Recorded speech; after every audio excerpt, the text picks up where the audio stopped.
കൃഷി മാസ്റ്ററിന്റെ പുതിയൊരു ലക്കത്തിലേക്ക് എല്ലാ സുഹൃത്തുക്കൾക്കും സ്വാഗതം. നമുക്ക് ചെറിയൊരു അടുക്കളത്തോട്ടം ഉണ്ടെങ്കിൽ പച്ചമുളകോ തക്കാളിയോ ചീരയോ അങ്ങനെ എന്തെങ്കിലുമൊക്കെ ഗ്രോ ബാഗിലോ ചാക്കിലോ ഒക്കെ കൃഷി ചെയ്യേണ്ടി വരുമ്പോൾ മണ്ണിന്റെ കൂടെ ചേർക്കാനായിട്ട് ചകിരിച്ചോറ് ഇല്ലാത്ത അവസ്ഥ പലപ്പോഴും വരാറുണ്ട്. ആ സമയത്തൊന്നും ചകിരിച്ചോറ് പോയി വാങ്ങിക്കാനുള്ള പല ബുദ്ധിമുട്ടും ഉണ്ടാവാറുമുണ്ട്. അത്തരം സന്ദർഭങ്ങളിലൊക്കെ നമുക്ക് തന്നെ വീട്ടിൽ വെച്ച് സിമ്പിളായിട്ട് ഒട്ടും ചിലവില്ലാതെ ചകിരിച്ചോറ് ഉണ്ടാക്കിയെടുക്കാൻ പറ്റും. അത് എങ്ങനെയാണ് തയ്യാറാക്കുന്നത് എന്നതാണ് ഇന്നത്തെ വീഡിയോയിലൂടെ നിങ്ങളുമായി ഞാൻ പങ്കുവെക്കുന്നത്. ആദ്യമേ ഒരു കാര്യം പറയട്ടെ, ഇത് വ്യാവസായിക രീതിയിൽ കൃഷി ചെയ്യുന്നവർക്ക് വേണ്ടി പറയുന്ന ഒരു വീഡിയോ അല്ല.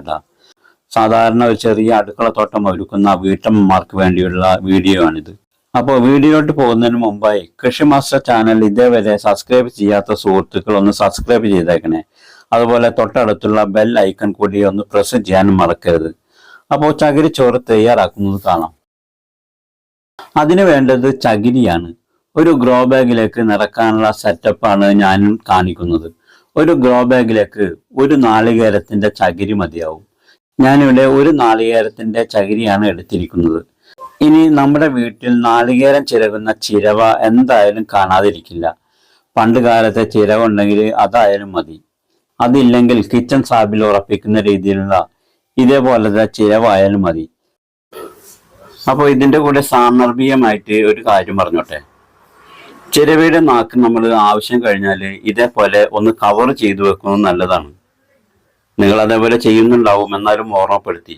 പല്ലിയോ പാറ്റയോ ഒക്കെ വന്ന് ഇഴയുന്നത് തടയാനായിട്ട് പേസ്റ്റിൻ്റെയോ മറ്റോ ഒഴിഞ്ഞ ട്യൂബ് പകുതി ഒന്ന് കട്ട് ചെയ്ത് ഇതേപോലെ കവർ ചെയ്ത് കൊടുക്കുന്നത് നല്ലതാണ്.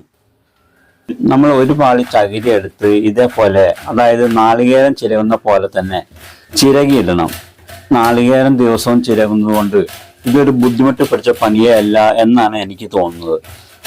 നാളികേരം ചിരകുന്നതിനേക്കാൾ ഈസി ആയിട്ട് ചകിരി ചിരകി എടുക്കാൻ കഴിയുന്നുണ്ട്. എനിക്ക് വലിയ പ്രയാസമൊന്നും തോന്നുന്നില്ല. ഒരു നാളികേരത്തിന്റെ ചകിരിയൊക്കെ നമുക്ക് ഈസിയായി ചിരകിയെടുക്കാൻ പെട്ടെന്ന് കഴിയും. നമ്മൾ ഈ ചകിരിച്ചോറ് അതേപോലെ ഈ ചെടികൾക്ക് ഇട്ട് കൊടുക്കുകയാണെങ്കിൽ അത് ഗുണത്തേക്കാൾ ദോഷമായിരിക്കും ചെയ്യുന്നത്. അതുകൊണ്ട് ചകിരിച്ചോറ് ചിരകി എടുത്തതിന് ശേഷം അതിനകത്ത് ചെറിയൊരു പ്രോസസ്സിങ് കൂടിയുണ്ട്. അതിനുശേഷം മാത്രമേ നമ്മൾ ഇത് ഉപയോഗിക്കാൻ പാടുള്ളൂ. ഇപ്പോൾ ഒരു നാളികേരത്തിന്റെ തൊണ്ട് ചിരകിയപ്പോൾ നമുക്ക് ഇത്രയും ചകിരിച്ചോറ് കിട്ടിയിട്ടുണ്ട്. ഇനി ഇത് എങ്ങനെയാണ് പ്രോസസ്സിങ് ചെയ്യുന്നതെന്ന് പറയാം.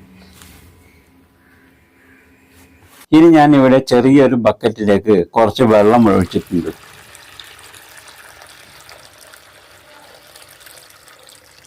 ഇനി അതിലേക്ക് കുറച്ച് കുമ്മായം ഇട്ട് കൊടുക്കുന്നു. ഒരുപാട് ഒന്നും ഇട്ട് കൊടുക്കരുത്. കഷ്ടിച്ച് 1 സ്പൂൺ അളവിൽ ഇട്ട് കൊടുത്താൽ മതി. ഇനി നന്നായി ഒന്ന് കലക്കിയതിന് ശേഷം നമുക്ക് ഈ ചകിരിയുടെ നാരും ചകിരി ചോറും ഇതിലേക്ക് ഇട്ട് കൊടുക്കാം. ഇത് അങ്ങനെ കിടന്ന് കുതിർന്ന് നല്ല പോലെ വെള്ളം കുടിച്ച് അങ്ങനെ കിടക്കും. നമ്മൾ കടയിൽ നിന്നും വാങ്ങിക്കുന്ന ചകിരിച്ചോറ് പോലെ തന്നെ ഇതങ്ങ് വീർക്കും. ഇതിങ്ങനെ ഒരു 2 മണിക്കൂർ വെച്ചതിന് ശേഷം വാരിയെടുത്ത് നമ്മുടെ മണ്ണിന്റെ കൂടെയും പോട്ട് മിക്സിന്റെ കൂടെയും ഒക്കെ മിക്സ് ചെയ്ത് ഗ്രോ ബാഗ് നിറക്കാവുന്നതാണ്. അപ്പൊ വളരെ സിമ്പിളായിട്ട് ചകിരിച്ചോറ് ഉണ്ടാക്കുന്ന രീതി നിങ്ങൾക്ക് മനസ്സിലായില്ലേ?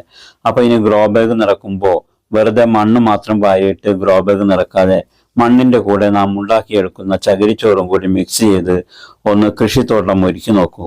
ജൈവ വളം കൂടി കൊടുത്തു കഴിഞ്ഞാലുണ്ടല്ലോ, തക്കാളിയും ചീരയും വഴുതനയും പച്ചമുളകും എന്ന് വേണ്ട എല്ലാ പച്ചക്കറികളും നമ്മുടെ അടുക്കളത്തോട്ടത്തിൽ തന്നെ തഴച്ചു വളരും. അപ്പോൾ വീഡിയോ ഇഷ്ടപ്പെട്ടാൽ കൃഷിയുമായി ബന്ധപ്പെട്ട നിങ്ങളുടെ സുഹൃത്തുക്കൾക്ക് ഷെയർ ചെയ്ത് കൊടുക്കാൻ മറക്കരുത്. അതുപോലെ തന്നെ നിങ്ങളുടെ അഭിപ്രായം എന്തുമാവട്ടെ അത് കമന്റ് ചെയ്യാനും മറക്കരുത്. ഇനി മറ്റൊരു കൃഷി അറിവുമായി വീണ്ടും കാണാം. Okay, thank you.